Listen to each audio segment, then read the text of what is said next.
Apakah semuanya, eee, sudah bisa lihat share screen saya? Sabi Oke. Halo. Ya. Jadi kita akan melanjutkan mengenai kolom. Kolom kan, sebelumnya saya sampaikan bahwa kolom itu, dominan untuk aksial ya. Aksial itu ada 2, tekan dan tarik. Nah, kemarin kita udah bahas mengenai tekan. Nah, sekarang kita mulai bahas tentang tarik, gitu kan. Tarik sama tekan pada dasarnya itu 2 hal yang sama, hanya beda direction, apa namanya, direction loading-nya. Dan pengaruh terhadap, apa namanya, pengaruh terhadap, eee, terhadap member kita pun berbeda.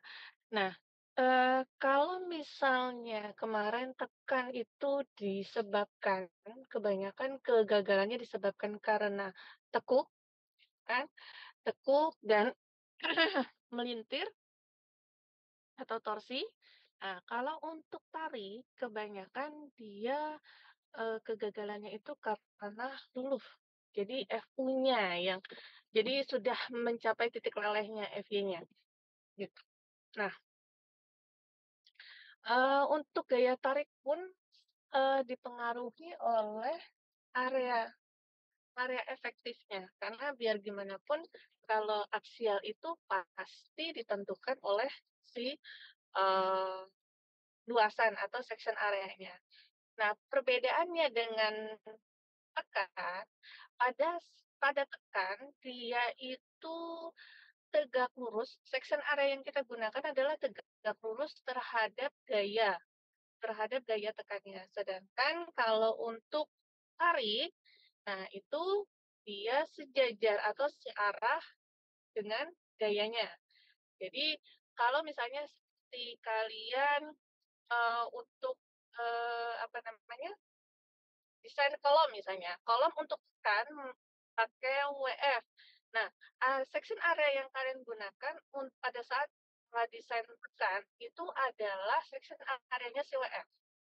Nah, kalau misalnya tarik, section areanya yang dipakai itu bukan section areanya si WF yang kita lihat di tabel itu, tetapi, connection-nya dia itu ke mana? Kalau misalnya connection dia ke web, berarti area yang kita perhitungkan adalah area web yang tersambungkan. Jadi kalau misalnya kita pakai las, berarti area yang kena las. Kalau misalnya dia baut, berarti gesernya yang ditahan adalah baut. Berarti, eee, pola pola apa namanya, pola keruntuhannya itu harus dikurangi dengan lubang bautnya, gitu kan. Jadi pada saat kalian nanti mengecek untuk kekuatan atau kapasitasnya tariknya itu, nanti kalian perlu mengecek terhadap section berarti kalau misalnya sambungannya hanya di web, berarti hanya web aja. Sama kayak shear, walaupun dia pakai WF, karena yang menahan hanya web, berarti hanya web saja yang diperhitungkan areanya. Jadi tarik sama shear itu dia mirip-mirip. Nah, kita juga perlu ngecek selain member kita, tapi juga kapasitas si bautnya. Nah, kapasitas si bautnya itu tergantung dari jumlah dan aranjemennya. Jadi sangat menentukan. Jadi terkadang kita oke 2 baut vertikal sama 2 baut horizontal itu akan memberikan hasil yang berbeda untuk arah gaya tariknya. Jadi kalau arah gaya tariknya lebih ke vertikal, berarti 2 baut itu ikut menahan. Tapi kalau misalnya dia sebaliknya, berarti sebenarnya hanya 1 baut yang bekerja, gitu. Lalu setelah member, kita juga perlu cek untuk platnya, tuh. Biasanya plat yang kita gunakan untuk connection si tarik ini, itu minimal sama atau lebih. Jadi nggak boleh lebih kecil dari web kita. Kenapa? Karena harapan kita si connection itu lebih kuat daripada member kita. Nah, Eee, kalau untuk tarik itu kan dia karena apa ya bahasanya, member kita sudah mengalami titik leleh, itu baru yang disebut kita dia gagal terhadap tarik. Tapi kalau misalnya tekan kan dia buckling-nya berapa, kita harus cek itu gitu kan, dia udah mengalami buckling atau belum. Walaupun dia belum leleh, kalau dia sudah mengalami buckling untuk yang tekan, itu sudah kita anggap dia sudah mengalami kegagalan. Beda dengan tarik, gitu. Tarik buckling ada, tetapi yang menjadi parameter utamanya itu bukan bucklingnya, bukan torsi, bukan pula shear kalau misalnya ada shear, bukan pula lenturnya, tetapi lelehnya dia sampai mana, tuh.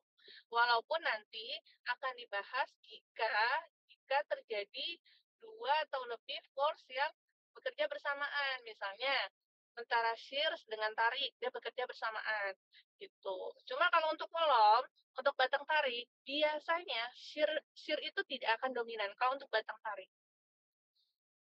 Jadi kalau misalnya kalian run pakai software, terus kalian dapatkan, misalnya kolom kalian itu mengalami uplift, berarti tarik, tapi shear-nya juga besar. Nah, itu pasti ada sesuatu yang salah di situ. Kalian harus perbaiki. Sama halnya dengan bracing, misalnya vertical bracing. Sialnya tidak dominan, shear-nya lebih dominan. Jadi fungsi sebagai bracing-nya tidak dapat. Kalau kondisinya seperti itu, kalian itu justru vertical bracing-nya harus dilepas. Karena vertical bracing itu nggak ada fungsinya di situ. Atau kalian rubah aranjemennya vertical bracing itu. Tadinya X misalnya, kalian rubah jadi V terbalik atau V atau K gitu. Karena fungsi kalian memakai vertical bracing itu dua. Vertical bracing itu kan kita desain dia truss, sebagai truss. Truss artinya apa? Truss itu artinya yang dominan aksial, entah tekan, entah tarik. Jadi begitu kalian sudah mendefinisikan vertical bracing sebagai truss, tetapi yang dominan bukannya aksial, nah itu berarti ada sesuatu. Loadpad-nya entah loadpad yang salah atau aranjemen dari struktur kalian yang salah. Misalnya beam utamanya harusnya posisinya seperti apa, tadinya beam utama, tetapi ternyata dari model kalian itu menjadi beam anak, kayak gitu-gitu tuh biasanya yang kemungkinan kesalahan yang terjadi.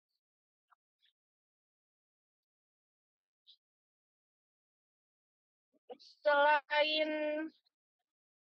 selain di kolom, dan vertical bracing, tarik itu biasa terjadi juga di rafter. Di rafter itu kan rafter sebenarnya dia fungsinya sebagai beam kan. Rafter itu sebagai beam dia fungsinya, tetapi untuk mengurangi gaya lateral dia perlu ditarik dengan girder yang menghubungkan antara dua rafter. Nah, girder itu biasanya yang akan mengalami tarik akibat dari gayanya si rafter. Nah, jadi uh, pada saat kalian mendesain rafter, kalian harus cek gitu, apa namanya, pola momen kalian seperti apa. Jangan terbalik. Maksudnya, harusnya dia, kan kita berharap girder ini dia sebagai tarikan. Terus begitu kalian modelkan, ternyata dia mengalami tekan. Artinya si rafter ini kan dia mengkoneksi antara dua rafter. Berarti kondisi si rafternya yang salah di sini. Gitu. Nah, ciri-cirinya tuh seperti apa sih kalau desain struktur kita tuh udah benar gitu, sesuai dengan, apa namanya, fungsi seharusnya gitu. Jadi girder harusnya tarik gitu kan, terus vertical bracing harusnya tarik, segala macam. Nah, itu kalian harus paham dulu, paham, dari mudahnya gini, kalian bayangkan struktur kalian dalam 2 dimensi dan kalian bebankan secara beri bebannya sesuai dengan, beban kalian. Misalnya untuk vertikal, kalian mau cari Akibat dia vertikal ini posisi yang tarik yang mana sih? Nah, kalian bayangkan seperti itu. Jadi ada 2 kolom disambungkan dengan rafter, kita kasih beban vertikal, berarti yang melendut seperti apa, lendutannya seperti apa, baru kalian bisa tahu tuh lotpad seperti apa, baru tahu berarti perilaku behavior dari struktur kalian itu seperti apa. Kalau misalnya sudah sesuai dengan itu, dengan yang kalian modelkan di software, berarti udah benar. Tapi kalau misalnya belum sesuai, kan vertikal seharusnya melendutnya ke bawah. Kenapa ada satu benda ini, melendutnya itu malah yang dominan ke lateral, bukan ke bawah, ya kan? Kalau misalnya dia ke bawah, berarti misalnya di antara rafter itu ada girder kan. Kalau rafter pucuk rafternya ke bawah, si girdernya itu otomatis tarik kan. Jadi dia harusnya tarik gitu. Tapi di situ kok tekan tadi. Padahal si rafternya udah benar misalnya. Si rafternya defleksinya udah benar, dia tuh ke bawah gitu. Tapi kenapa girdernya tuh malah tekan, bukan tarik. Nah, itu yang harus kalian cek. Nah, pada saat kalian mendesain tarik pun, hati-hati kalau menggunakan software. Karena gini, tarik, tekan, sama torsi lentur itu harus kita definisikan. Contohnya untuk lentur, kalian apa namanya, L efektifnya seperti apa? Kalau kalian tidak mendefinisikan L efektif, kan kalian potong nih, misalnya beam utamanya 12 meter. Di antara beam utama itu, dia dipotong ada beam anak. Beam anaknya per 3 meter. Kalau kalian tidak mendefinisikan si batang efektif si beam utama, maka program akan menghitung batang kalian itu cuma 3 meter. Kenyataannya 12 meter. Apa yang terjadi, kalian pasang, wah ini rasionya masih kecil-kecil 0,6 gitu misalnya, masih bisa dikecilin, kalian kecilin gitu. Padahal beda perilakunya, yang satu kenyataannya dia 12 meter, terus tetapi program running-nya dia sebagai 3 meter. Dan diubah yang tadinya beam anak menjadi beam utama menjadi beam anak. Nah, itu hati-hati di situ. Sama halnya kayak si uh, tarik dan tekan. Tarik dan tekan, kita harus mendefinisikan KL per R-nya tuh berapa maksimum batasannya.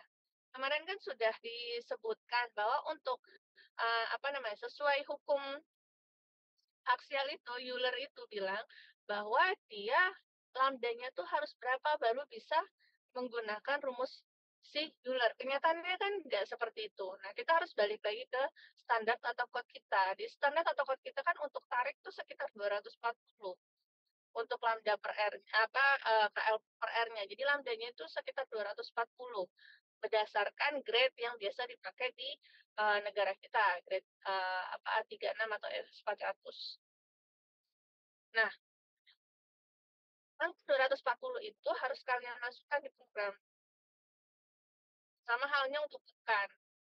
Hook yang kalian izinkan tuh berapa? Karena gini, kalau misalnya kalian salah mendefinisikan, tidak mendefinisikan K, semua kolom akan didefinisikan atasnya, bagian atas. Kalau bagian bawah kan sesuai dengan support ya, tapi bagian atas, kalau itu akan didefinisikan kalau enggak fix, dia roll bebas. Tergantung dia ada beam atau tidak. Kalau dia ada beam, dia akan mendefinisikan itu sebagai fix. Jadi fix ketemu pin. Kenyataannya, kalau misalnya tidak ada beam, dia akan otomatis mendefinisikan sebagai roll bebas. Kenyataannya tidak seperti itu. Bisa pin dengan pin. Nah, makanya kalian harus mendefinisikan K-nya. Kalau misalnya kalian, apa namanya,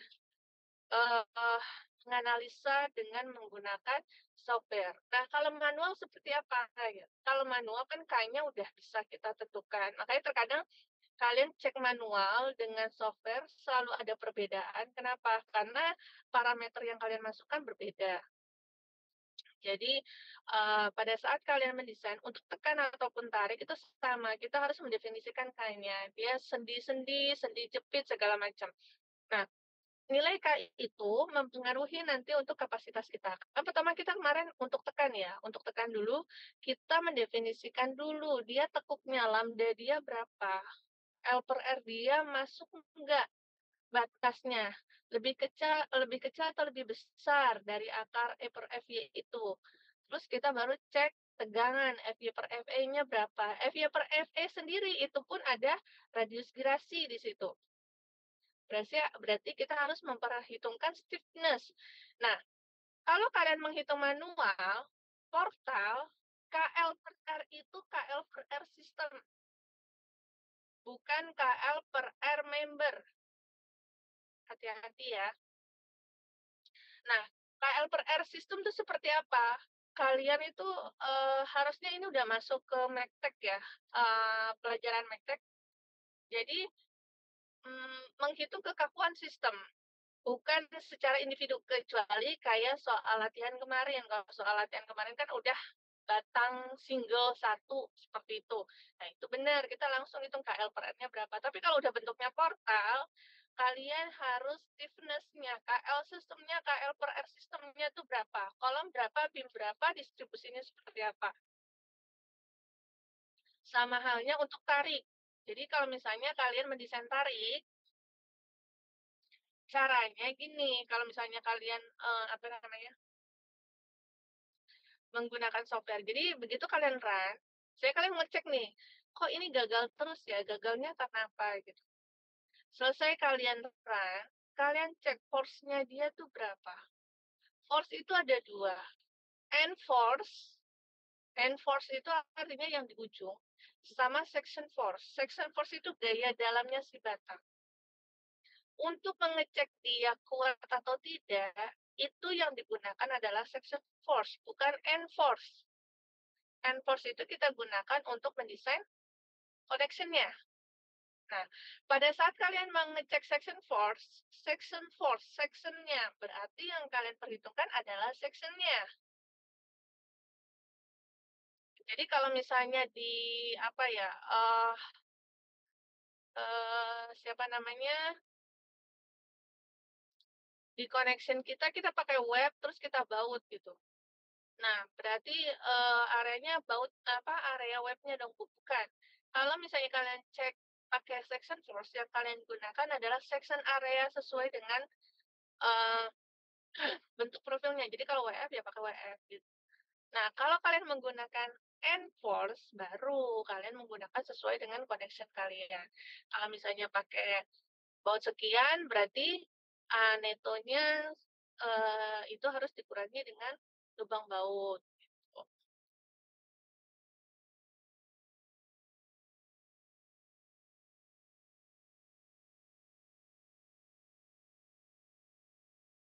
Di sini kebanyakan kayaknya sistem plat. Jadi kayak splice, kayak pin plate. Atau pin plate kan sirkuit gaset kalau biasanya kita nyebut sistem gaset. Kenapa bukan sistemnya kayak end plate kayak gitu? Karena kalau misalnya tarik kita menggunakan end plate, maka yang menahan tarik, kalau end plate itu kan berarti bautnya tegak lurus kan, bautnya itu tegak lurus terhadap section dan searah terhadap tarik, benar nggak? Nah, artinya yang menahan si tarik hanya baut, dan baut itu hanya si nutnya si baut. Untuk plat dan lain-lain itu tidak ikut menahan. Nah, makanya kebanyakan dan memang seharusnya kalau kalian mendesain connection untuk tarik, itu lebih dominan yang searah. Jadi jangan yang tegak lurus terhadap gaya tariknya. Kayak beam ini kan gaya tariknya ke kiri dan ke kanan. Maka bikin connection-nya atau sambungannya buatlah yang memang arahnya ke kiri atau ke kanan ini, memanjang, longitudinal. Jadi jangan bikin tegak lurus atau transversal. Karena kalau misalnya kalian tegak lurus atau transversal, itu berarti yang menahan hanya satu komponen aja. Kalau dia tegak lurus terhadap plat, berarti hanya plat aja yang menahan. Si sectionnya nggak ngapa-ngapain. Beam kita tuh sebenarnya nggak ngapa-ngapain. Gitu. Karena kalau misalnya kayak kalian bikin end plate, dibaut kan. Nah, bautnya yang kalah duluan. Si beam kita ngapain? Nggak ngapa-ngapain. Gitu.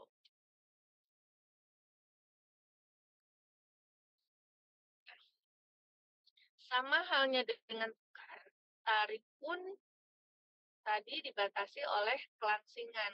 Kelangsingan ini yang tadi saya bilang kalau kalian di software, kalian harus mendefinisikan.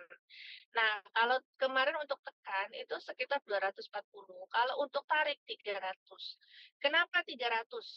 Kenapa lebih besar tarik daripada tekan? Karena tarik, apa ya, parameter utamanya adalah ultimate-nya. Kalau tekan, itu parameter utamanya adalah lelehnya, yield-nya. Itu satu. Terus yang kedua, kalau tekan, yang dominan itu tekuknya. Jadi seperti yang tadi saya bilang, kalau dia sudah ketekuk, walaupun belum leleh, nah itu tidak dianggap safe, enggak. Dia tetap akan didefinisikan gagal. Beda dengan tarik. Tarik walaupun dia melintir, tapi belum mencapai leleh, itu masih dianggap safe. Apalagi kalau dia bentuknya batang tarik itu contohnya kayak suspension. Suspension mau melilit kayak apa, selama dia belum belum mencapai leleh, kita masih menganggap dia aman. Makanya itu alasan kenapa L per R-nya untuk tekan itu lebih kecil dibandingkan batasan L per R untuk tarik gitu. Nah, kalau misalnya L per R ini sebenarnya ya, kalau di SNI itu tidak ada pembeda. Tapi kalau misalnya kalian melihat di standar yang lain, misalnya kayak AS, itu dia akan ada pembeda. Jadi kalau misalnya profilnya sectionnya hollow, itu lebih besar. Dia bisa sampai 350 sampai 360. Tapi kalau bentuknya kayak siku, WF, channel, mereka membatasi 300. Sama halnya dengan euro. Kalau euro itu untuk L per R-nya kalau dia hollow dia lebih besar. Kenapa seperti itu? Karena batang tarik kalau dia bentuknya hollow atau simetris, itu dianggapnya semua sisi ikut bekerja. Kalau misalnya kayak WF, itu dianggapnya hanya bagian yang terkoneksi. Jadi kayak WF, kalau kalian pakainya circlet, berarti hanya webnya aja yang bekerja. Kalau kalian splice, berarti hanya bagian yang terkena splice. Jadi web hanya selebar si platnya. Untuk flange juga sama, hanya selebar platnya. Nah, kalau misalnya dia hollow, itu walaupun koneksinya shear dan hanya terkena bagian tengah, itu tetap didefinisikan bahwa yang bekerja adalah satu kesatuan. Jadi kalau lingkaran utuh itu yang bekerja. Kenapa seperti itu? Karena dia hollow, kita pasti pakai couplet kan. Kita pakai couplet atau kita pakai tutupnya dulu, baru kita koneksi. Artinya beban tarik itu ditahan oleh semua section atau semua area. Nah,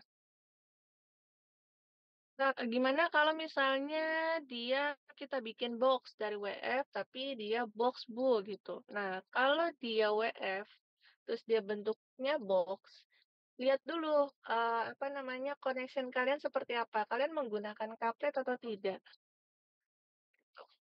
Kalau misalnya kalian menggunakan couplet, berarti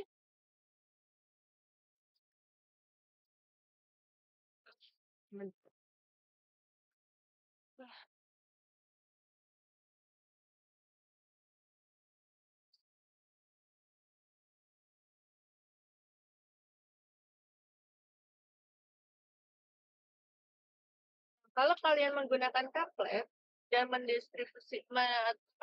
gaya tarik kalian itu terdistribusi secara keseluruhan, nah itu berarti itu kalian bisa menghitung dia sebagai section areanya utuh. Tapi kalau misalnya kalian tidak menggunakan couplet, kalian box, tapi Misalnya connection-nya tetap hanya di flange bagian luar, maka kalian harus memperhitungkan areanya hanya bagian luar. Itu kalau kalian menghitung menggunakan enforce. Tapi kalau misalnya kalian ngecek section-nya, section force-nya, nah itu tetap mau dia bentuknya box, siku, atau apapun, tetap diperhitungkan dia sesuai dengan bentuknya. Jadi kalau misalnya siku, ya siku. Nah, jadi nanti kalau misalnya kalian menemui atau nanti saya kasih soal, saya tanya kapasitasnya si apa namanya, kapasitas dari suatu member ini dengan beban sekian cukup atau tidak. Nah, itu tergantung. Kalau kalian menggunakan section force, kalau misalnya di Mektek itu section force yang mana sih? Yang di garis tengah, bukan yang di ujung. Yang di garis tengah kondisi maksimumnya. Nah, itu kalau kalian pakai itu, berarti kalian harus ngeceknya sebagai section area-nya utuh. Tapi kalau kalian menggunakan gaya tumpuannya, di tumpuan, aksial tumpuan berapa, nah itu berarti kalian hanya harus memperhitungkan areanya sesuai dengan connection-nya.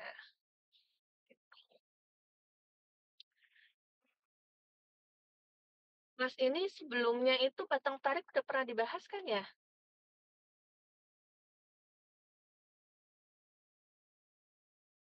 Nah, ini maksudnya ini part yang kedua, takutnya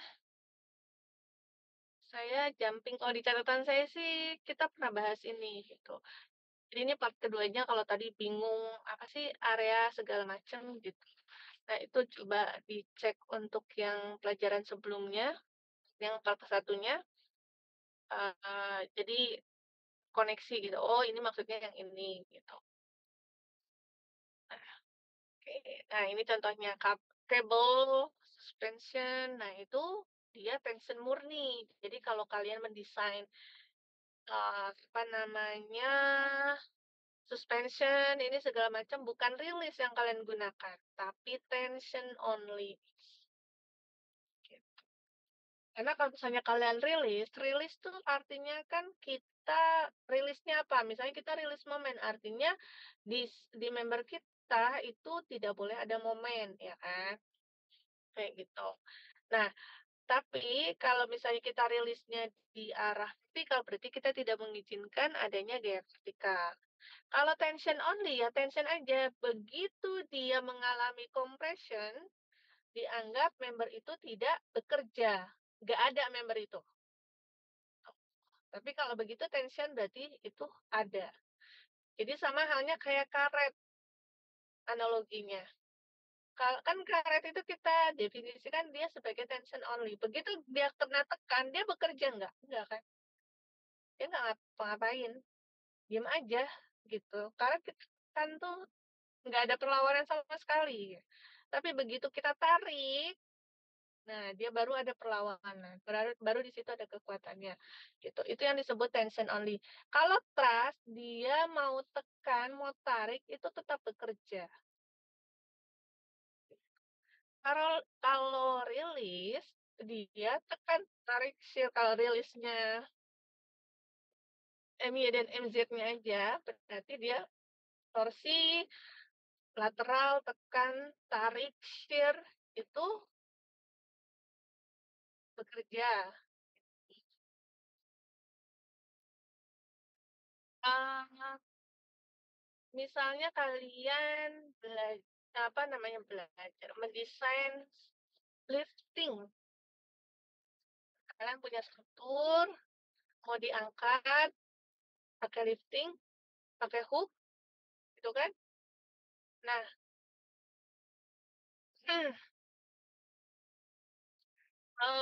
kalian kan harus mendesain si kabelnya ya, atau talinya. Entah kalian pakai kabel, entah kalian pakai apa namanya tali karet itu, atau tren langsung gitu kan. Nah, itu kalian juga harus mendefinisikan itu sebagai tension, tension only. Karena kalau misalnya dia tertekan ya udah nggak bekerja.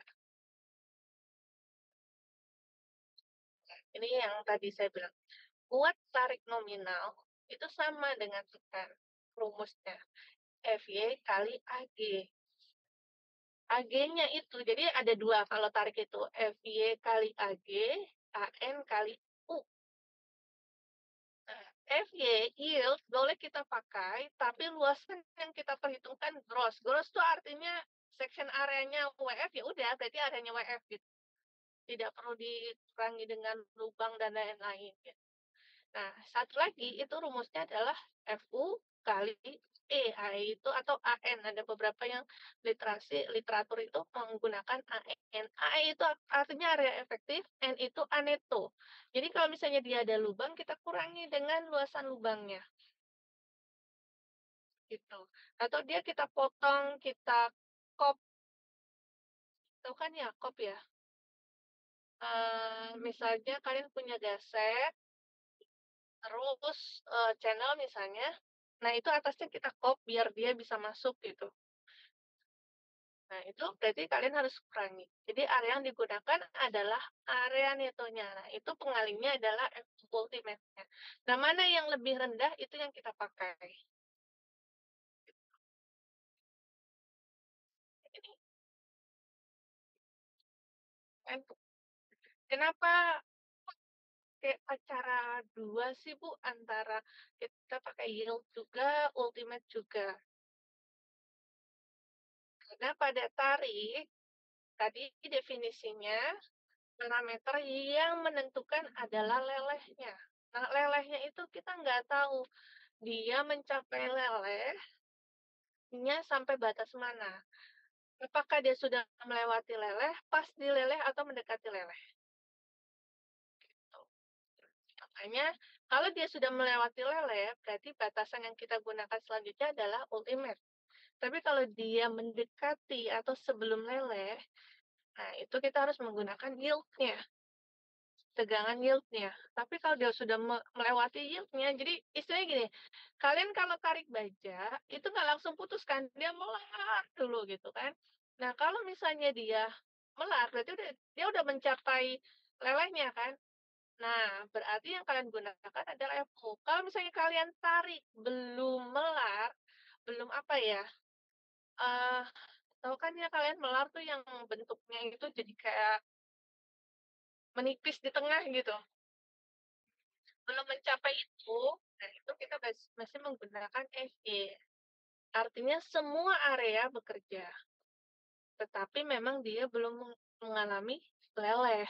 Tapi kalau misalnya sudah terjadi apa namanya areanya mengecil, luasannya mengecil, begitu kita tarik dan sudah mengalami itu, berarti dia sudah mengalami leleh, tetapi memang belum putus, belum mencapai ultimate. Maka batasannya harus kita batasi lagi. Kalau kita pakai FY, ya berarti udah hanya sampai leleh kan? Gitu.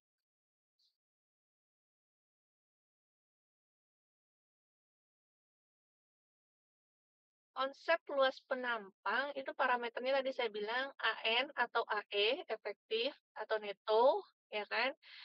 Nah, terus sama AG.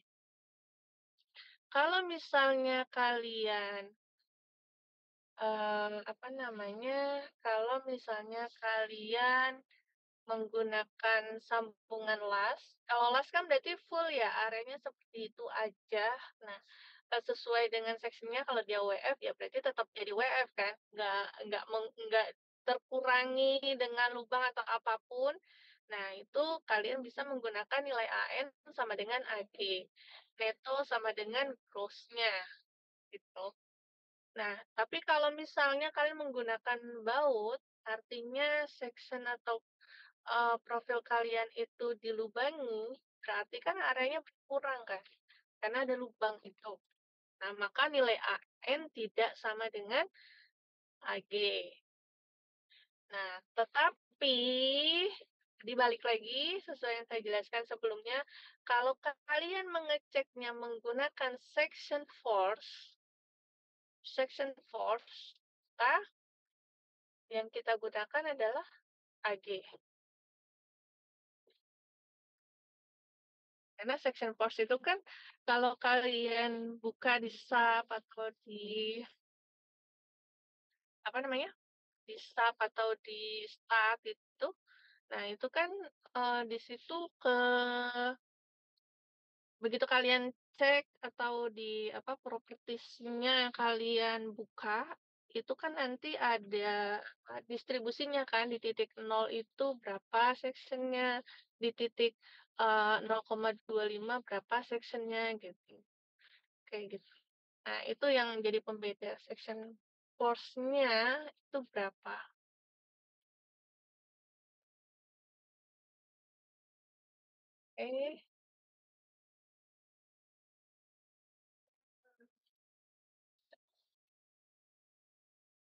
Eh, sebentar ya, saya saya pindah dulu.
Lanjutkan.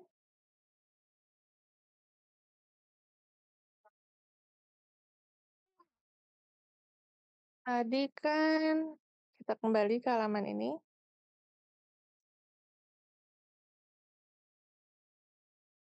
Pada saat kita menggunakan eh, FY dan luas penampang utuhnya atau gross-nya, jadi ada beberapa menyebutnya area gross, dia menyebutkan area bruto. Jadi sebenarnya sama aja. Jadi luas AG atau A bruto, AG atau AB itu adalah penampang utuh ya.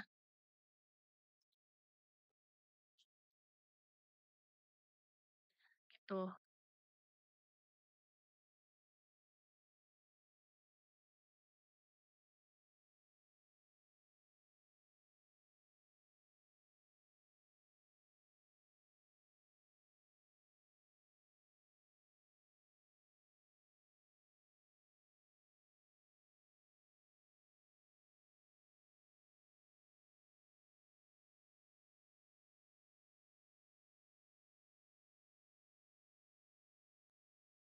Oke, tadi untuk yang menggunakan tadi kan rumusnya adalah koefisien tariknya dikali FY kali FG. Nah, itu untuk yang pertama. Untuk yang kedua adalah koefisien tariknya kali FU kali AE.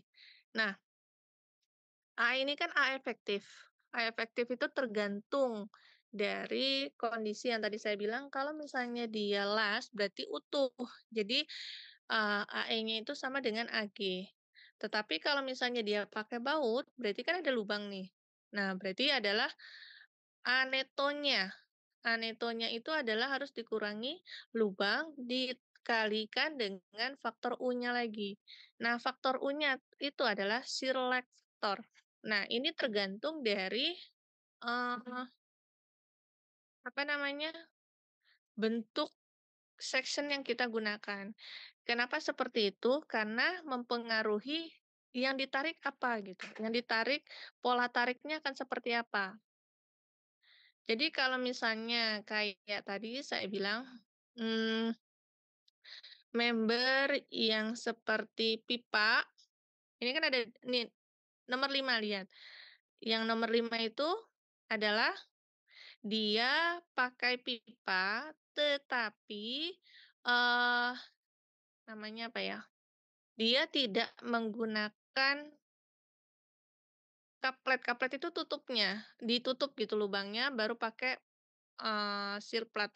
Tapi kalau kita lihat di sini dia langsung menggunakan sirplat yang disisipkan ke dalam eh pipanya.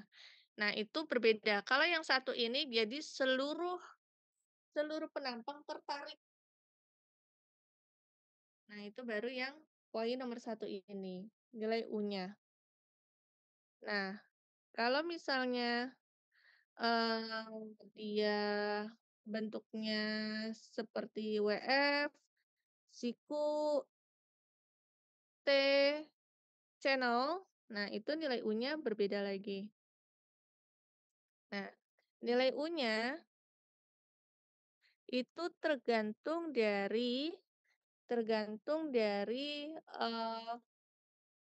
apa ya kita sebutnya, jarak antara titik berat terhadap permukaan terluar. Jadi begitu dia tertarik yang menahan apa? Contohnya kayak siku.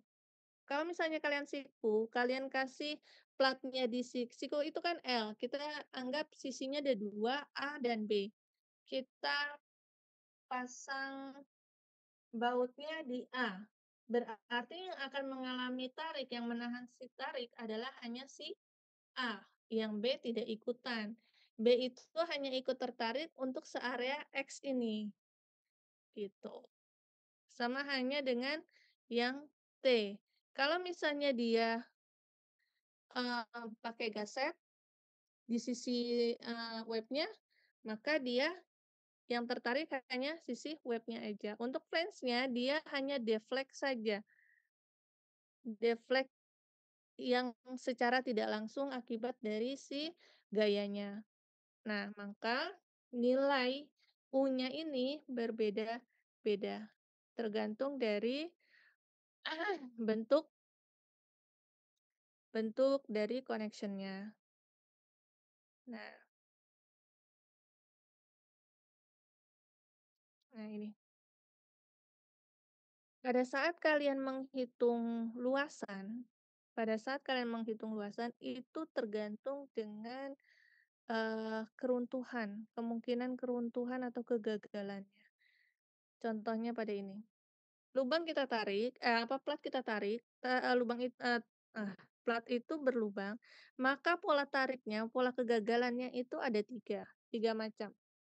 Nah, ini kita harus cek masing-masing. Dengan pola tarik ini berarti luasannya berapa? Pola tarik yang kegagalan kedua berarti luasannya berapa? AN-nya berapa AN-nya berapa untuk kegagalan satu, kegagalan 2, kegagalan 3, mana yang paling kecil itu yang kita ambil, gitu. Nah, ini ada contohnya, plat baja dibebani tarik di 2 sisi, lebarnya 90 milimeter, tebalnya 10 milimeter, ukuran baut 22 milimeter, hitung luas netonya. Nah, pola yang pertama dia lurus seperti ini. Jadi kalau misalnya dipotong nih, yang pertama, maka tebal dikali lebarnya, tetapi harus dikurangi dengan lubang bautnya. Kalau yang kedua, dia zigzag. Artinya panjangnya, lebarnya itu bukan lagi selebar plat, tapi dia lebarnya lebih lebar kan? Lurus dulu, terus miring, terus lurus. Nah, berarti luasannya adalah tebal dikali panjang kegagalan. Gitu. Kelihatan kan potongannya?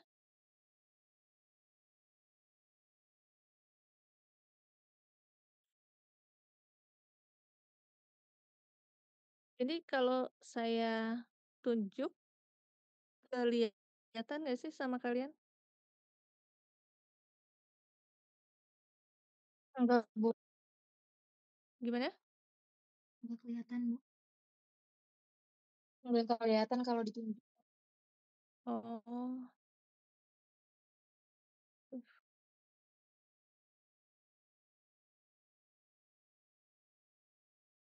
Mmm, mhm, cari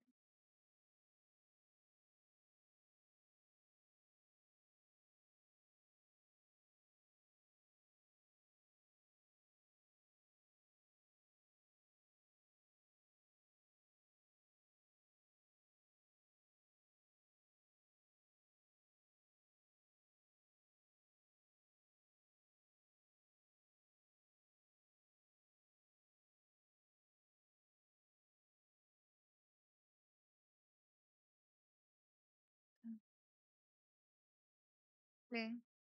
Tadi kan kenapa ya? Tadi kan kita ada 2 pola ya. Pertama lurus seperti ini, terus yang kedua adalah dia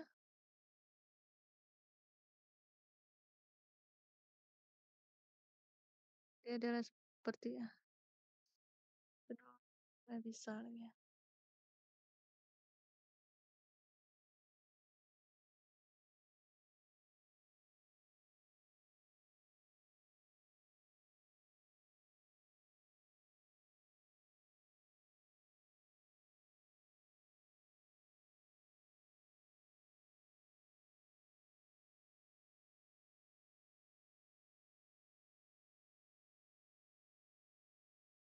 Mmm.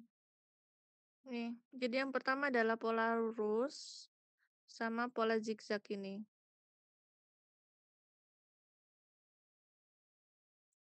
Pennya mana sih?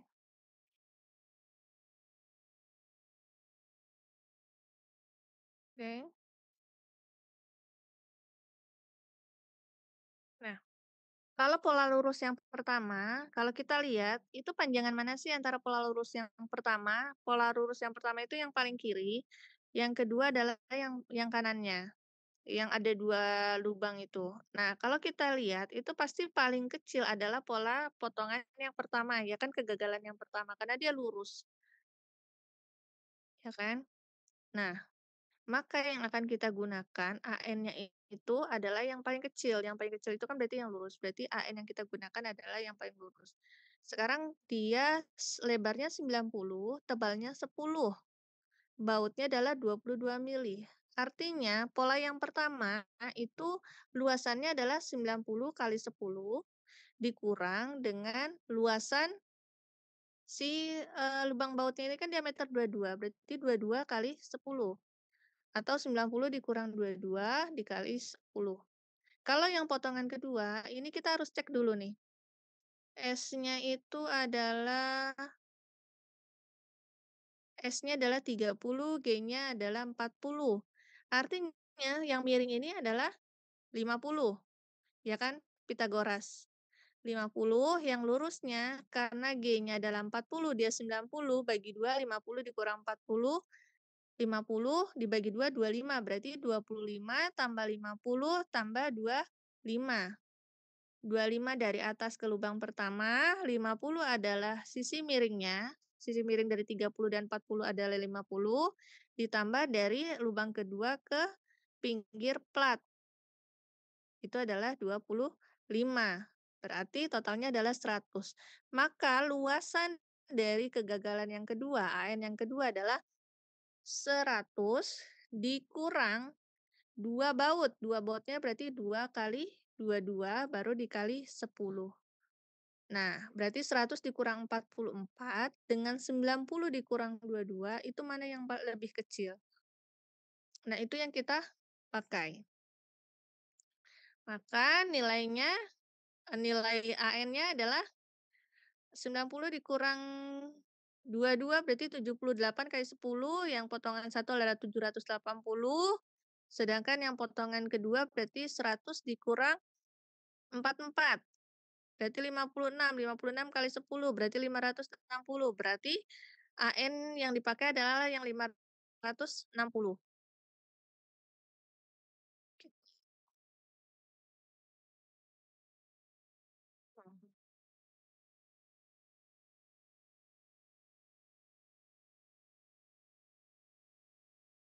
Sekarang untuk, sepertinya masih bingung ya, mana ya?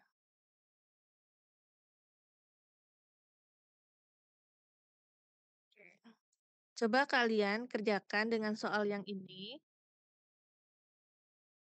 ya, tapi diganti nilai lebarnya adalah total lebarnya itu 120, tebalnya tetap 10, ukuran bautnya 22 milimeter, S-nya antar bautnya 30, yang G-nya ganti 60. Nah, mak digunakan berapa? Dicoba ya sambil saya laptop kita pindah ke laptop sebentar.